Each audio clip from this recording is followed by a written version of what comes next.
এই অস্থির গরমে আমি এবং আমার সঙ্গী গিয়েছিলাম ব্যস্ত শহরে স্বস্তির বৃষ্টি দেখতে। সেইখানে বৃষ্টি হলে কী পরিমাণ স্বস্তি আসে সেটা নিজ চোখে দেখে আসলাম। দেখেন, এইখানে এক হাঁটু পর্যন্ত পানি ভেসে গেছে এই ব্যস্ত ঢাকা শহরে, তারপরে কিন্তু মানুষের ব্যস্ততা থামাতে পারেনি। এখন নেমে আসলো আমার সঙ্গী, দেখেন এক হাঁটু পানির মধ্যে কিভাবে সে হেঁটে আসতেছে। তবে বৃষ্টি যতটা এনজয় করার মতো, কিন্তু শহরে তার চেয়ে দ্বিগুণ পরিমাণ হচ্ছে ভোগান্তির কারণ। এখানে আমরা যতই ব্যস্ত থাকি না কেন, সেই ব্যস্ততাকেও হার মানায় এই ভোগান্তি।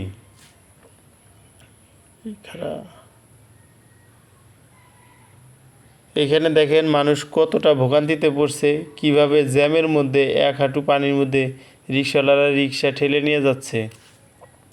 মোটর বাইকগুলো তো চলতেই পারতেছে না। এই দেখেন একটা বোরকা আলু আপু এক হাঁটু পানির মধ্যে, কি ওনার মনে হয় স্যান্ডেল ছাইড়ে গেছে না কি, কীভাবে কত কষ্ট করতেছে লোকজন।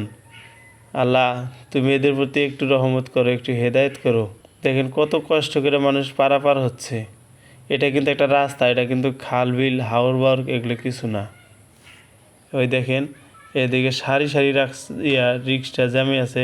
এই জায়গায় পাইলাম এক পীর বাবার মাজার, সেই মাজারের মধ্যে পানি উঠছে।